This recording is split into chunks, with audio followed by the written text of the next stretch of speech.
মন খারাপ আমার বোনের? হঠাৎ পুরুষের এই ভরাট কণ্ঠে হকচকিয়ে গেল সুরা। পেছনে ফিরে দেখে অন্ত দাঁড়িয়ে আছে, পাশেই ঋতু। দুজনের মধ্যে যে কিছু একটা চলছে বেশ বুঝতে পারে সে।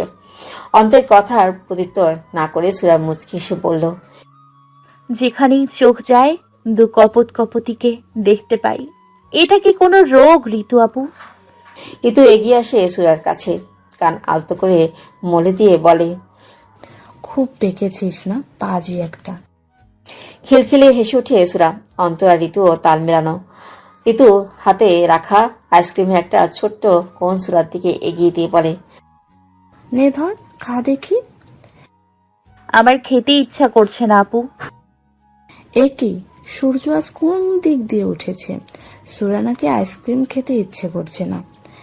যে আইসক্রিম শীতকালেও খেতে ভুলে না সে নাকি আইসক্রিম খাবে না। এটা কি নাগরিকরা মেনে নিবে? তুমিও না আপু, আমি মোটেও শীতে আইসক্রিম খাই না। এসব তোমাকে অন্ত ভাই বলেছে তাই না? দাও খাচ্ছি। সুরা ঋতুর হাত থেকে একটা কোন নিয়ে খেতে শুরু করে। ঋতু আর অন্ত দাঁড়িয়ে গল্প করছে, টুকটাক কথা সুরাও বলে। এক পর্যায়ে ঋতুকে আঞ্জুমান বেগম নিচে ডাকলে সে নেমে যায়। সুরা আইসক্রিম খেয়েছে বললে ভুল হবে, মুখে মাখিয়েছে বেশি। অন্ত শব্দ করে হেসে ওঠে সুরার কাণ্ড দেখে। মেয়েটা বাচ্চাই থেকে গেল। বলে, সারা মুখে মাখিয়েছিস? তুই কি বড় হবি না সুরা? পাগলি একটা। সুরা ঠোঁট উল্টায়, বলে, কই মাখিয়েছি? আপনি মিথ্যা বলবেন না তো। আমার আইসক্রিম খাওয়া একদম ক্লিন অ্যান্ড কেয়ারের মতো সুন্দর। অন্ত আবারও হাসে। এগিয়ে এসে সুরার মুখে লেগে থাকা আইসক্রিম হাত দিয়ে মুছে দেয়। নিজের হাত সুরার সামনে ধরে বলে, এটাই তোর ক্লিন অ্যান্ড কেয়ারের মতো সুন্দর, তাই তো? সুরা ফিক করে হেসে দেয়। অন্ত গলায় শব্দ করে হাসে। এসব দেখে দূরে ছাদের দরজার কাছে দাঁড়িয়ে থাকা এক মানবের রাগে শরীরের শিরা ফুলে ফেপে ওঠে। হনহনিয়ে নেমে যায় ছাদ থেকে। অন্ধকারে তলিয়ে আছে ঘর, দরজা জানালা বন্ধ। দেখে মনে হবে গভীর রাতের অন্ধকারে তলিয়ে গেছে, কিন্তু সবে তো বিকেল। দিনের বেলায় দরজা জানালা বন্ধ করার কারণ বোধগম্য হয় না সুরার। সুরা হাতড়ে হাতড়ে লাইট জ্বালায়। পিয়াস বিছানায় কপালে এক হাত রেখে শুয়ে আছে। কৃত্রিম লাইটের আলো পিয়াসের শুভ্র মুখশ্রীতে পড়লে চোখ মুখ কুচকে নেয় সে। সুরা শান্ত স্বরে বলে, দরজা জানালা সব বন্ধ করে বসে আছেন কেন? মাথা ব্যথা করছে? সুরা এগিয়ে আসে পিয়াসের কাছে। পিয়াসের মাথার কাছে বসে মাথায় হাত রাখে। পিয়াস সুরার হাত সরিয়ে দেয়। এসব এখন নাটক মনে হচ্ছে তার কাছে। সুরা হতভম্ব। হঠাৎ কি হলো বুঝতে পারছে না। বলে, কি হয়েছে পিয়াস ভাই? মাথা কি বেশি ব্যথা করছে? আমি চুল টেনে দিই একটু, দেখবেন কমে যাবে। এই ঘর থেকে এখন যা, তোকে আমার সহ্য হচ্ছে না সুরা। সুরা হতভম্ব হয়ে তাকিয়ে থাকে। তাকে সহ্য হচ্ছে না মানে? সে কোথায় যাবে তার থেকে মুখ ফিরিয়ে নিলে? কি করেছে সে? সুরা নরম স্বরে বলে, আমি কি করেছি পিয়াস ভাই? আমাকে না বললে আমি বুঝবো কিভাবে? আপনি আমার থেকে মুখ ফিরিয়ে নেবেন না দয়া করে। পিয়াস উঠে বসে। পুরুষালী শক্ত হাতে সুরার নমনীয় গাল চেপে ধরে। দাঁতে দাঁত চেপে বলল, কি করেছিস জানতে চাস? তাহলে শোন, তুই আমাকে ঠকিয়েছিস। আমি কি দিইনি তোকে সুরা? আমার হৃদয়ের রানী করে রেখেছি তোকে, আর তুই কি না আমারই বড় ভাইয়ের সাথে ঢলাঢলি করিস? এই, আমি তোকে বলেছিলাম না অন্তের সাথে কথা বলবি না? বল বলেছিলাম কিনা? ঘৃণা হচ্ছে আমার তোকে। সুরা নিষ্প্রাণ চোখে তাকিয়ে আছে পিয়াসের দিকে। বলে, এসব কেন বলছেন পিয়াস ভাই? অন্ত ভাই আমার বড় ভাইয়ের মতো। সে আমাকে ছোট বোনের মতো স্নেহ করে। আমাদের ভাই বোনের সম্পর্কে কলঙ্ক দেবেন না পিয়াস ভাই। পিয়াস শব্দ করে হেসে ওঠে। পরক্ষণে চল শক্ত করে বলে, ভাই বোন মাই ফুট। আজকের পর থেকে তুই ওই শালা অন্তের সাথে কথা বলবি না। দেখা তো দূরে থাক, শালার চোখ তুলে নিব আমি আমার জিনিসের দিকে তাকালে। নিজের বড় ভাইকে গালি দিতে লজ্জা করছে না আপনার? ছি! নাগরকে গালি দিচ্ছি বলে কষ্ট হচ্ছে তাই না? তোর শরীরের এত যা। সুরা চোখ রাঙিয়ে শক্ত কণ্ঠে বলে, পিয়াস ভাই। পিয়াসে মাথা রাগে ক্ষোভে ফেরে যাচ্ছে। সুরাকে অন্তের সাথে দেখে ওর রাগ হয়। আর এখন সুরার চোখ রাঙানি যেন আগুনে ঘি ঢেলে দিল। মুহূর্তেই পিয়াস থাপ্পড় মারে সুরাকে। সুরা বিছানার পাশে বসে থাকায় ছিটকে মেঝেতে পড়ে। পিয়াস বিছানা থেকে নেমে রাগের বশে সুরার চুলের মুঠি ধরে। ব্যথায় কোকিয়ে ওঠে কিশোরী। ঘাড় ঘুরিয়ে অবিশ্বাস্য চোখে তাকায় বৈধ স্বামী নামক পুরুষের দিকে। পিয়াস হয়তো নিজের মধ্যে নেই, থাকলে কি পারত তার প্রাণভোমরাকে আঘাত করতে? পিয়াস কোমর থেকে বেল্ট খুলে আঘাত করে সুরাকে। সুরা গুঙ্গিয়ে ওঠে, হাত দিয়ে মুখ চেপে ধরে সে। নিজের আত্মচিৎকার কাকে শোনাবে সে? নিজের ইচ্ছায় যে জীবন বেছে নিয়েছে তার নালিশ কাকে বলবে? সুরা অস্ফুট স্বরে আওড়ালো, আব্বাজান দেখে যাও, তোমার রাজকন্যা তার স্বামীর রাজ্যের রানী হতে পারেনি। পিয়াস নিজের রাগ ক্ষোভ উগরে দেয় নরম ওই দেহের উপর। আজ যেন সে পশুতে পরিণত হয়েছে। হাঁপিয়ে ওঠে পিয়াস, দূরে বেল্ট ছুঁড়ে ফেলে চলে যায় ঘর থেকে, আর রেখে যায় শরীরে রক্ত জমাট বাঁধা সুরাকে। সুরা গুঙ্গিয়ে উঠছে, মেঝেতে পড়ে থাকে সে। এটাই কি তাহলে ভালোবাসা? যদি এটাকেই ভালোবাসা বলে তাহলে দরকার নেই তার এই ভালোবাসার। ডুকরে ওঠে সুরা, শরীরে ব্যথার চেয়ে মনের বিষ ব্যথা যে বেশি। গ্রামে ক্লাব ঘরে বসে মদ খাচ্ছে পিয়াস। এক হাতে দেশি মদের গ্লাস আর অন্য হাতে সিগারেট। মস্তিষ্ক বিক্ষিপ্ত হয়ে আছে তার। তাহির পূর্ণ দৃষ্টি দেয় পিয়াসের দিকে, বলে, ভাই থাম, আর কত খাবি? এবার তো ওভারলোড হয়ে যাবে। সুরা ভাবি তখন তোকে আর ঘরে ঢুকতে দিবে না। শব্দ করে হেসে ওঠে তাহিল, কাশিম আর জারিফ।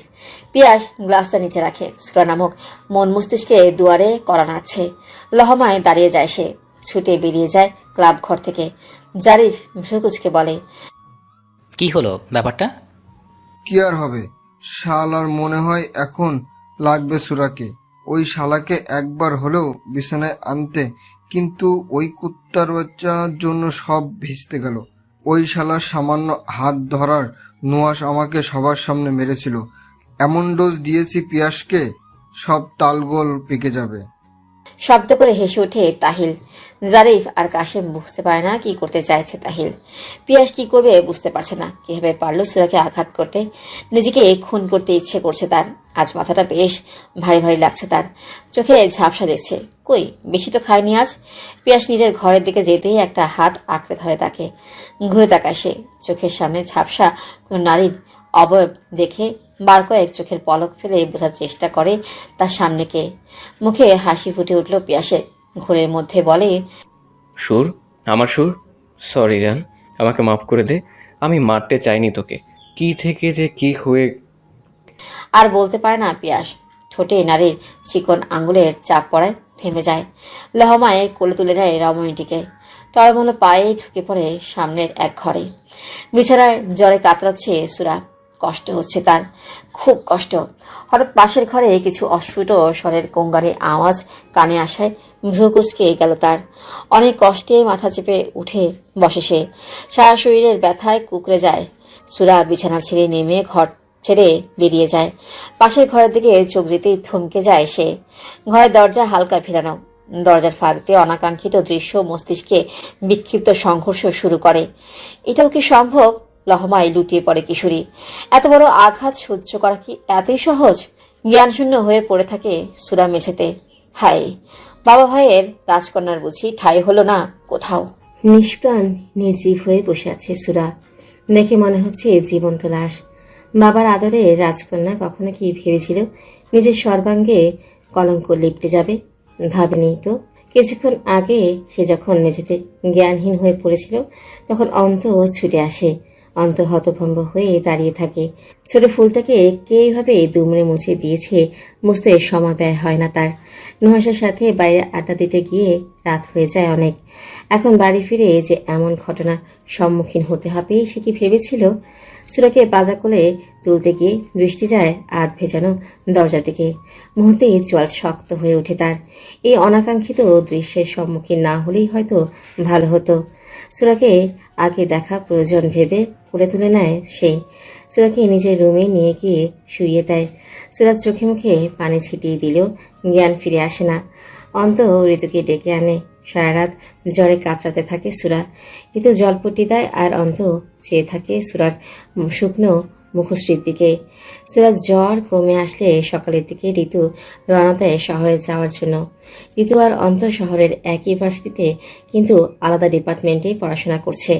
অন্ত বাড়ি থেকে যাতায়াত করলেও ঋতুর পক্ষে সম্ভব না প্রতিদিন 2 ঘন্টা জার্নি করা। কলেজের হোস্টেলে থাকে সে। কাল জরুরি কাজে বাড়ি আসলেও সকাল 9টার আগে একটা ক্লাস অ্যাটেন্ড করা প্রয়োজন।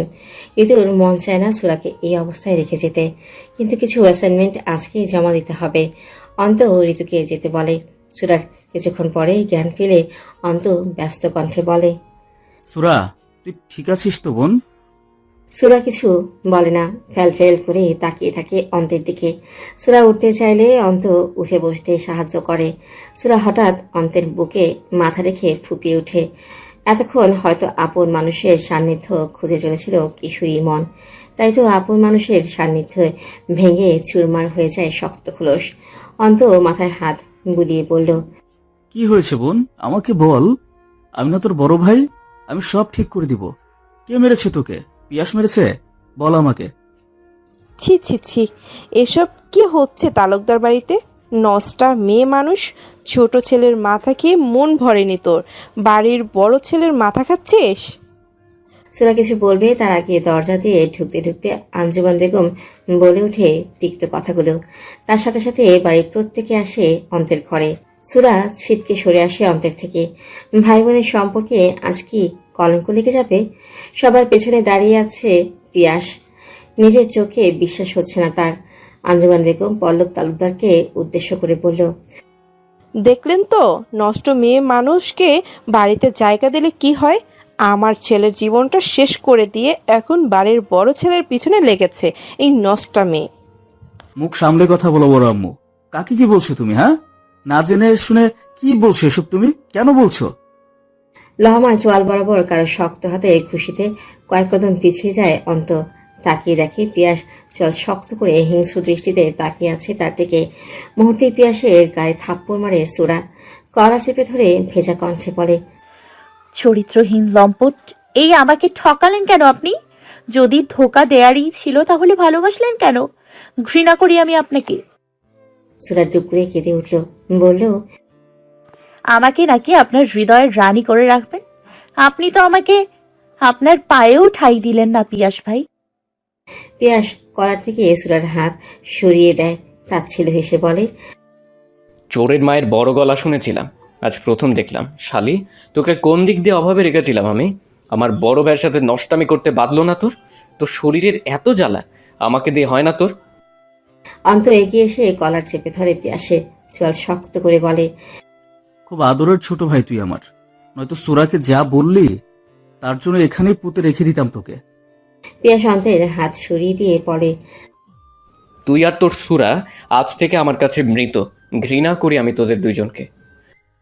পরক্ষণে সুরার দিকে তাকিয়ে বলে, তোর মতো জঘন্য কুৎসিত মেয়েকে আমি আর ভালোবাসি না। তোর না আছে রূপ আর না আছে কোনো গুণ। তোকে ঘৃণা করি আমি সুরা। তোর থেকে মুক্তি চাই আমি। আর আজ এই মুহূর্তে সজ্ঞানে আমি তোর থেকে মুক্তি চাইলাম। 1 তালাক, 2 তালাক, 3 তালাক। সবাই হতভম্ব হয়ে তাকিয়ে আছে পিয়াসের দিকে। পিয়াস কি একবারও বুঝতে পারলো রাগের বশে কি বলে ফেললো সে? বুঝতে পারলে কি এত কঠিন একটা শব্দ তার কণ্ঠনালী ভেদ করে বেরিয়ে আসতো? সুরা নিষ্প্রাণ চোখে তাকিয়ে আছে। শরীরের ভার আর বইতে পারে না কিশোরী। ধপ করে বসে পড়ে মেঝেতে। সে কি মরে যাচ্ছে? হয়তো মরে যাচ্ছে সে, নয়তো বুকে আকাশ সম ভারী বস্তুর চাপ অনুভব হচ্ছে কেন? মাথা ফাঁকা ফাঁকা লাগছে কেন? তালাক এমন একটা শব্দ যা এক নিমিষেই শেষ করে দেয় সুমধুর সম্পর্ক। একটা প্রাণোচ্ছল মেয়েকে মেঝেতে লুটিয়ে পড়ে সুরা। অন্তর ছুটে আসে ছোট বোনটার কাছে। শুধু কি রক্তের সম্পর্ক থাকলেই আপন হয় মানুষ? আত্মার সম্পর্ক বলে তো একটা সম্পর্ক আছে। এই মেয়েটার সাথে যে তার আত্মার সম্পর্ক।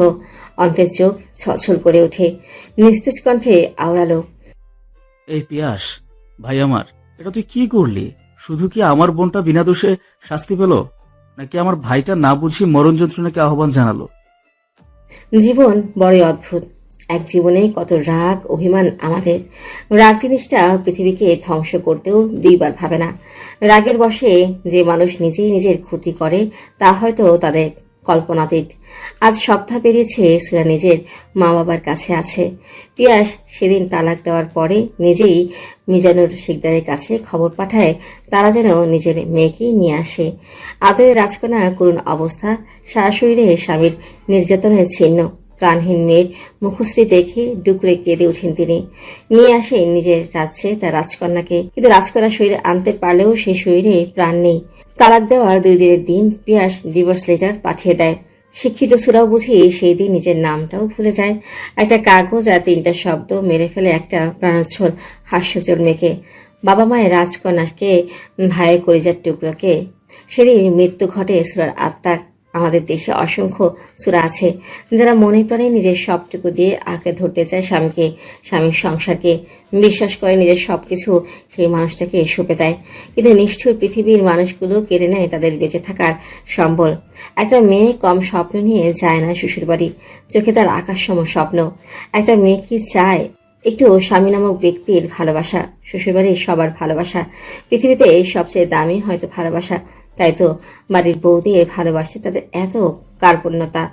একটা মেয়ে কি কখনো চায় তাকে কেউ ডিভোর্সি বলে? বরং নিজের সবকিছু বিলিয়ে দিয়েও সে আঁকড়ে ধরতে চায় তার স্বামীকে। শত অন্যায়, শত নির্যাতন, শত অবহেলা মেনে নিয়েও সে পড়ে থাকে স্বামীর কাছে একটু ভালোবাসা পাবার আশায়। কিন্তু সেই মেয়েই কোনো বাবার রাজকন্যা, বাবার রাজ্যের একমাত্র রাজরানী সে। কিন্তু সেই রাজকন্যা স্বামীর কাছে পড়ে থাকে ভিখারিনী হয়ে। তাও বুঝি তার শূন্য আঁচল ভালোবাসা দিয়ে পূর্ণ হয় না। হায় রে মেয়ে, তোমার ভালো থাকা মন্দ থাকা তোমার শখের পুরুষের হাতে। কোনো মেয়েই চায় না স্বামীর সংসার ছাড়তে। একবার বিশ্বাস ভাঙলে কি আবার বিশ্বাস করা সম্ভব? ডিভোর্সি হওয়া পাপ বা অন্যায় না, কিন্তু এই সমাজের মানুষগুলোর কাছে হয়তো ডিভোর্সি মেয়েদের জায়গা হয় না। তাদের কটূক্তি, তিক্ত কথা, তাকে দেখার দৃষ্টি মেয়েটিকে ভাবতে বাধ্য করে সে ডিভোর্সি। আমাদের আশেপাশে অনেক ডিভোর্সি মেয়ে আছে। আমরা কি একবারও তার মনের খবর জানতে চেয়েছি কখনো? জেনে দেখো, ভেতরে ভেতরে মরে গেছে সে, শুধু বেঁচে আছে তার অর্ধগলিত শরীর। গধূলি লগ্ন, দিঘির সিঁড়িতে বসে নিষ্প্রাণ চোখে তাকিয়ে আছে সুরা পশ্চিম আকাশে। পৃথিবী কত নিষ্ঠুর! যে পৃথিবীতে নিজের আলোয় আলোকিত করে রাখে তাকে দিন শেষে ফিরে যেতে হয়। এই নিষ্ঠুর পৃথিবী তাকে ঠাঁই দেয় না। স্বার্থপর পৃথিবীর মানুষগুলোকে নিজের সর্বস্ব দেওয়ার পরেও দিন শেষে একাকিত্ব বরণ করে নিতেই হয়। তাচ্ছিল্য হাসে সুরা, সে হাসিতে প্রাণ নেই। সুরা, তুই এখানে? সুরা পেছনে ঘাড় ঘুরিয়ে দেখে মণি দাঁড়িয়ে আছে। সুরা কিছু বলে না, সামনে তাকায়। মণি হাতের হাড়ি পাতিল গুলো শেষ সিঁড়িতে রেখে সুরার পাশে বসে। সুরার কাঁধে হাত রেখে বলে, কি হয়েছে? মন খারাপ? ভর সন্ধ্যাবেলা এখানে বসে আছিস কেন? অন্ধকার নামলো বলে। কই, কিছু হয়নি তো। তুই কবে এসছিস? আজ দুপুরে যা হয়েছে ভুলে যা সুরা। তুই আবার আগের মতো হয়ে যা। তোকে এমন মনমরা দেখতে আমার একদম ভালো লাগে না সুরা। প্রিয়াটা থাকলে সে তোকে ঠিক হাসি খুশি রাখতো। প্রিয়া তার স্বপ্ন পূরণ করতে পারলো না, সে খুশি না। কেন জানিস? তুই চান্স পাসনি তাই। আর আমাকে জোর করে তো বিয়েই দিয়ে দিল। তুই আবার পরীক্ষা দে, আমার বিশ্বাস তুই পারবি। আর সম্ভব না বনি, তোদের সুরার সাথে সাথে স্বপ্নও মরে গেছে। এখন এই সুরার শরীর বেঁচে থাকলেও সে মৃত। মনি কিছু বলবে তার আগে পেছন থেকে মনির মা মতিবানু বলে উঠল, হায় হায় রে মনে, তোর কি কাণ্ডজ্ঞান হইব না কোনোদিন? তালকানা মাইয়ার লাগে বইয়ে আসস কে? ওট ওট কইতাছি। সুরা আর মনি উঠে দাঁড়ায়। মতিবানু সিঁড়ি বেয়ে নিচে নেমে এসে সুরার এক হাত শক্ত করে ধরে বলে, ওই সরি, ওর লাগে কি কইতাছিলি তুই? আমার মাইয়াটা নতুন বিয়াতা, ঘর কেমনে ভাঙ্গল লাগে হেডাই কইতাছিলি? সুরা মাথা নিচু করে বলে, তুমি ভুল বুঝছো মামি, আমি ওকে এসব বলবো কেন? হ্যাঁ মা, সুরা তো। তুই চুপ থাক। তালকা মাইয়ার লাগে ঢলাঢলি করস কে? এইসব মাইয়া অলক্ষী, অপয়া হয়, জানোস না? ওই তোর মা কিছু শিখাই নাই? জানোস না তালাকের পর বাড়িতেই থাকুন লাগে? যেমন মা তেমন মাইয়া। সুরা রাগান্বিত চোখে তাকায় মতিবানুর দিকে, শক্ত কণ্ঠে বলে, আমাকে যা বলার বলো মামি, আমার মাকে কিছু বলবে না। ওই তুই কারে চোখ দেখাস?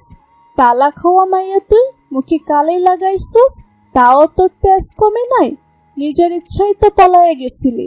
ভালো মাইয়া হইলে কি এসব করতি? বাসুরের লাগেও নাকি নষ্টামি করছস? নষ্টা মেয়ে মানুষ, তোরে তো আমি মতিবানও নিচে বসে সিঁড়িতে থাকা পাতিলের তলায় কালি হাতে মেখে নেয়। দাঁড়িয়ে সুরার মুখে কালি লেপটে দেয়। মনি হাত দিয়ে মুখ চেপে ধরে। সুরা চকিতে তাকায়। সে ভাবেনি তিনি এমনটা করবেন। সুরা ফুপে ওঠে, দৌড়ে চলে যায় বাড়ির দিকে। কলঙ্কিনী সেই মুখ আর দেখাবে না কাউকে। সুর, আমার সুর, আমাকে ছেড়ে আর যাস না কলিজা। তুই ফিরে এসেছিস, আমরা দূরে কোথাও চলে যাব, কেমন? তোকে আর কষ্ট পেতে দিব না।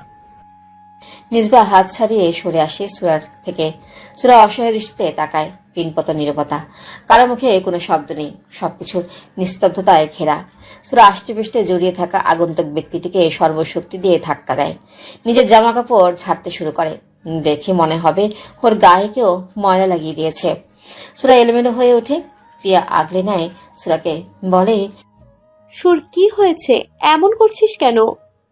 তুই বুঝতে পারছিস না পিউ, আমার সারা শরীরে ময়লা লেগে আছে। ওই লোকটা আমায় কেন ছুঁয়েছে। ইস, ছি, দুর্গন্ধ বের হচ্ছে আমার শরীর থেকে। পিয়াস এক দৃষ্টে তাকিয়ে আছে সুরার দিকে। এখানে দাঁড়িয়ে থাকা রমণীটি কি তার সুরা? না, তার সুরা তো তাকে ভালোবাসে। তাহলে এই রমণীকে এত অপরিচিত লাগছে কেন তার কাছে? পিয়াস কিছু বলার জন্য উদ্যত হতেই সুরা লুটিয়ে পড়ে মেঝেতে। সবাই ছুটে আসে সুরার কাছে। নিহারিকা শিকদার মেয়ের অবস্থা দেখে ডুকরে কেঁদে ওঠে। পিয়াস সুরার দিকে এগিয়ে গেলে নুহাস পিয়াসের চোয়াল বরাবর ঘুষি মেরে দেয়। চেঁচিয়ে বলে, দূরে যা তুই। আমার পুতুলের ওপর তোর ছায়া পড়লেও আমি তোকে খুন করে ফেলবো, জানোরের বাচ্চা। নুহাস করে তুলে নেয় সুরাকে। বেরিয়ে যায় বিয়ে বাড়ি থেকে। প্রিয়া ফুপিয়ে উঠল। ঋতু গিয়ে জড়িয়ে ধরে তাকে। এত কিছু মিসবাহ দূরে দাঁড়িয়ে থেকে দেখে। সে আসে না তার সুরজানের কাছে। অনুভূতি শূন্য সে। তাকে দেখলে যে কেউ বলবে পাষাণ পুরুষ সে। প্রেয়সী লুটিয়ে পড়ে রইল মাটিতে, কিন্তু পাষাণ পুরুষ কাছে গিয়ে আগলে নিল না। এতটাই কি পাষাণ সে? কঠোর লৌহ মানব। রায়হান তাকায় মিসবার দিকে। এত কিছুর পরেও কি হবে এতটা শান্ত এই কঠিন মানবটা? নাকি ভেতরে বয়ে চলা তাণ্ডব সামলাতে হিমশিম খাচ্ছে সে? রায়হান মিসবার হাত ধরে বেরিয়ে যায়। মিসবা বাধ্য বাচ্চার মতো যায় রায়হানের পিছু পিছু। পিয়াস মেঝেতে বসে পড়ে। আবারও হারিয়ে ফেলল সেই সুরাকে। বুকের অসহনীয় ব্যথা বিষিয়ে তুলছে তনুমন। পিয়াস অস্ফুট স্বরে বলে, আমার সুর। শিকদার বাড়ি সকলের মুখে আজ নেই কোনো হাসি, নেই কোনো প্রাণের উচ্ছ্বাস। অনুভূতিহীন প্রত্যেকে নীরবতা পালন করে চলছে প্রায় 15-20 মিনিট। শিকদার বাড়িতে আজ যেন প্রাণ নেই। সবাই এক দৃষ্টে চেয়ে আছে মেঝেতে এলোমেলো হয়ে বসে থাকা সুরার দিকে। গাড়িতে সুরার জ্ঞান ফিরে আসে, কিন্তু জ্ঞান ফেরার পর তার কণ্ঠনালী ভেদ করে বেরিয়ে আসেনি একটা শব্দ। গাড়ি সদর দরজা দিয়ে বাড়ির আঙ্গিনায় প্রবেশ করলে সুরা কোনো দিকে না তাকিয়ে নেমে পড়ে গাড়ি থেকে। বসার ঘরে এসে সোফায় না বসে মেঝেতে পা গুটিয়ে বসে সে। তখন থেকে 15-20 মিনিট পার হয়েছে, কিন্তু সুরার কোনো নড়চড় নেই। দেখে মনে হবে জীবন্ত লাশ সে। নুহাস তাকালো উপরের দিকে। মনের ভেতর থেকে যেন কেউ বলে উঠল তার জীবন্ত পুতুল লাশ। বুকের ভেতর কেঁপে উঠল নুহাসের। নিহারিকা শিকদার মেয়ের কাছে এগিয়ে গেলেন। পাশে বসতে উদ্যত হলে সুরা শান্ত স্বরে বলে, আমার থেকে দূরে যাও আম্মাজান। নিহারিকা শিকদার সুরার পাশে বসে মেয়েকে বুকে আগলে নিলেন। ভেজা কণ্ঠে বলেন, ও মা, এমন বলে না মা। তুমি আমার বুকের মানিক, আমাকে দূরে যেতে বলো না আম্মা। সুরা নিজেকে ছাড়িয়ে নেয় নিহারিকা শিকদারের থেকে। একটু দূরে সরে শান্ত স্বরে বলে, আমি তোমাকে দূরে যেতে বলেছি আম্মাজান। দেখছো না আমার সারা শরীরে কাদা লেগে আছে? এত ময়লা, ময়লা পচে দুর্গন্ধ বের হচ্ছে। যাও যাও যাও, দূরে যাও। নিহারিকা শিকদার ডুকরে ওঠে। কিছু বলতে চাইলে সুরা অগ্নি দৃষ্টি নিক্ষেপ করে নিজের মায়ের দিকে। মন্থা শিকদার এগিয়ে গিয়ে নিহারিকা শিকদারকে নিয়ে আসেন সুরার কাছে থেকে। সোফায় বসিয়ে বড় বোনের মতো বুকে আগলে নেয় তাকে। নিহারিকা শিকদার বিলাপ করে কাঁদছেন। নীরবে চোখের পানি ছেড়ে দেয় মুন্থা শিকদার। রায়হান সুরার দিকে তাকিয়ে ভাবে, এই মেয়ে কি এখন নিজের মধ্যে আছে? থাকলে কি নিজের মায়ের সাথে এমন আচরণ করতে পারতো? কখনোই না। যে মেয়ে পরিবার ছাড়া কিছু বোঝে না, সেই মেয়ে এমন আচরণ করতেই পারে না। বড্ড অন্যরকম লাগছে সুরাকে। রায়হান সুরার থেকে দৃষ্টি সরিয়ে তাকায় পাশে বসা মিসবার দিকে। সে এক দৃষ্টে চেয়ে আছে সুরার দিকে। দুজনই এখন শান্ত। এত শান্ত পরিবেশ কি ঝড়ের পূর্বাভাস না? জানা নেই রায়হানের। লহমায় সুরা শব্দ করে হেসে ওঠে। সবাই বিস্ময়কর দৃষ্টিতে দেখে সুরাকে যখন একা একা বিড় করে চেঁচিয়ে বিদ্রুপের স্বরে বলে ওঠে, জমিদার কন্যার ডিভোর্সি। আবারও শব্দ করে হাসে সে। মুখ তুলে তাকায় মিসবার দিকে। চোখে হাসে সুরা। যে রমণীর চোখের গভীরে হারিয়ে যায় মিসবা, আজ সেই রমণীর চোখে জোড়া নিষ্প্রাণ। এই চোখ নিষ্প্রাণ কেন আজ? সুরা মুচকি এসে নিষ্প্রাণ কণ্ঠে বলে, ও ডাক্তার, দেখুন না কত ময়লা আমার শরীরে, পচন ধরেছে, দুর্গন্ধ ছড়াচ্ছে চারিদিকে, আমাকে ঘৃণা হচ্ছে আপনার, তাই না? আমি জানি ঘৃণা হচ্ছে, আপনারও ঘৃণা হচ্ছে নিজেকে। আমি কি মরে যাব ডাক্তার? ডুকরে কেঁদে উঠল নিহারিকা শিকদার। মেয়ের কষ্ট সহ্য হারা তার। মুন্থা শিকদার, দিয়া, মীরা, মেহেরও নীরবে অশ্রু ফেলে। মেহের ফুপিয়ে উঠে বলে, সুরা আপু, এসব কেন বলছো তুমি? তুমি কষ্ট পেও না আপু, আমি তোমাকে খুব ভালোবাসি আপু। মেহেরের কথা শুনে সুরাত ছলছল চোখে তাকায় মেহেরের দিকে। পরক্ষণে মোজাম্মেল শিকদারের উদ্দেশ্যে শান্ত স্বরে বলে, দাদাজান, আপনি চাইলে আমি চলে যাব এখান থেকে। আমার জন্য আপনার অনেক অসম্মান হয়েছে আজ, আমায় মাফ করবেন। সুরা শান্ত স্বরে বলা কথায় মেজবার বুকের ভেতরটা দুমড়ে মুচড়ে যায়। বিষ ব্যথায় নীল হয়ে ওঠে শরীরের শিরা উপশিরা। ভেতরের এই দহনে দগ্ধ হতে হতে নিঃশেষ হয়ে যাচ্ছে সে। শান্ত চোখে তাকিয়ে থাকে নিষ্ঠুর রমণীর দিকে। মোজাম্মেল শিকদার বলেন, বড়গিন্নি, আমার কাছে এসে বসো, আমাকে সব খুলে বলো। দাদাজান সব ঠিক করে দিবে, বিশ্বাস রাখো। সুরা আবারও হেসে ওঠে। বুকের অসহনীয় যন্ত্রণা আড়াল করতেই কি এই হাসির পশটা সাজিয়ে বসেছে এই রমণী? জানা নেই কারণ। সুরা কণ্ঠে তাচ্ছিল্য ফুটিয়ে বলে, আমার সারা অঙ্গ কলঙ্কে ঢেকে আছে, কাদায় মাখামাখি, মুখে দেখো কালি লেগে আছে, ছি ছি ছি, দুর্গন্ধ। সুরা বিড়বিড় করে মুখে হাত ঘষে। একটা কথাই আওড়ায়, কালি লেগে আছে। হয়তো মুখের কালি হাত দিয়ে তোলার আপ্রাণ চেষ্টা তার। নিহারিকা শিকদার আহাজারি করছেন। মিজানুর শিকদার আর পারেন না মেয়ের হাহাকার সহ্য করতে। ডুকরে ওঠেন তিনি। মোজাম্মেল শিকদার পায়ের কাছে বসে তার হাঁটুতে মাথা রেখে ভেজা কণ্ঠে বলেন, আব্বাজান, আমার মেয়েটাকে বাঁচান। আমি বাবা হয়ে পারিনি আমার মেয়েকে কষ্ট সহ্য করতে। আমাকে ক্ষমা করে দিন। আমার পাপের শাস্তি কি আমার মেয়ে পাচ্ছে? আমার বুকটা ফাঁকা ফাঁকা লাগছে আব্বাজান। এতক্ষণ ধরে রাখা অশ্রু মোজাম্মেল শিকদার আর ধরে রাখতে পারেন না। সন্তানের কোনো কষ্ট বাবা মা সহ্য করতে পারেন না। মোজাম্মেল শিকদার অতি আদরের ছোট ছেলের মাথায় হাত রাখেন। শিকদার বাড়ির প্রত্যেকের আজ মন কাঁদছে, হৃদয়ে রক্তক্ষরণ হচ্ছে। পঞ্চপাণ্ডবের 4 জনের আজ বেহাল দশা। একে অপরে সামান্য কষ্ট যাদের সহ্য হয় না, তারা কি করে পারবে প্রাণপ্রিয় বান্ধবীর হৃদয় নিংড়ানো হাহাকার সহ্য করতে? প্রত্যেকের কঠোর ব্যক্তিত্ব আজ ভেঙে চুরমার হয়ে গেছে। ছেলেদের নাকি কাঁদতে নেই, তাহলে শিকদার বাড়ির প্রত্যেক পুরুষের চোখ আজ অশ্রুসিক্ত কেন? অনিল বুঝি আজ ভারী হয়ে উঠছে। এত কিছুর মধ্যেও শুধুমাত্র নিজের ব্যক্তিত্ব ধরে রেখেছে এক কঠোর মানব। শান্ত অবিচল চোখে তাকিয়ে আছে তার প্রাণ ভোমরার দিকে। ব্যক্তিত্বের বাইরে কিছু করতে সে নারাজ। ভেতরে উচাটন মন বোঝাতে চায় না সে। মাহমুদ শিকদার ভাইয়ের পাশে মেঝেতে বসে কাঁধে হাত রাখেন। ডুকরে উঠেন মিজানুর শিকদার। মোজাম্মেল শিকদার ভেজা কণ্ঠে বলেন, মিজানুর, আমার এতটুকু বড়গিন্নির বিয়ে কেন দিয়েছিলে? তোমার কাছে কি বোঝা হয়ে গিয়েছিল সে? সব খুলে বলো আমাদের। সুরা দাদাজানের কথা শুনে শব্দ করে হাসে। হাসতে হাসতে গড়াগড়ি খাওয়ার মতো অবস্থা। মেহের মীরাকে জড়িয়ে ধরে ফুপিয়ে ওঠে। সুরাকে দেখে তার ভয় করছে। হাসি থামে, সবার দিকে তাকায় সুরা। সবার কৌতূহলী দৃষ্টি তার দিকেই। দেখে মুচকি হাসে সে। মিসবার দিকে তাকিয়ে শান্ত স্বরে বলে, বিষাদের সাগরে আব্বাজান ডুবিয়ে দেয়নি, আমি নিজে সেই সাগরে ডুবেছি। বিষাদের সাগরে ডুবে পচন ধরেছে শরীরে। বিয়ে নামক বিষাদ বিষ আমি নিজে পান করেছি। হাবড়ে হেসে উঠল সুরা। সবার দৃষ্টি বিস্ময়কর। এ কথার রহস্য কি? লহমায় ফুপিয়ে উঠে রমণী। 5 বছর পূর্বে হেমন্তের শেষ ভাগ। শীতের আগমনী বার্তা নিয়ে হেমন্ত বুঝি বিদায় নেওয়ার পায়তারা করছে। ঠান্ডা ঠান্ডা অনিলে শীতল হয়ে ওঠে তনুমন। লোমকূপ দাঁড়িয়ে যায়। স্নিগ্ধ সকাল। হেমন্তকালে শিশির ভেজা শিউলি ঝড়ে ঠাঁই নিয়েছে মাটিতে। এই ফুল যে রাতে ফুটে সকালে ঝরে যায়। বড্ড বেশি লজ্জাবতী শিউলি ফুল। শিশির ভেজা শিউলি দেখতে অসম্ভব সুন্দর। খালি পায়ে এক কিশোরী শিশির ভেজা শিউলি কুড়িয়ে নিচ্ছে। শিশির ভেজা শিউলি পায়ে স্পর্শ করতেই খিলখিলিয়ে হেসে ওঠে কিশোরী। শিউলি ফুলগুলো কুড়িয়ে সিঁড়ি বেয়ে দিঘির শেষ সিঁড়িতে বসে সে। কুড়িয়ে রাখা ফুলগুলো ভাসিয়ে দেয় দিঘির জলে। হাসি ফুটে ওঠে কিশোরীর ঠোঁটের কোণে। হন্তদন্ত হয়ে সুরার কাছে সিঁড়ি বেয়ে নিচে নেমে আসে প্রিয়া। ব্যস্ত কণ্ঠে বলে, সুর, তুই এখানে?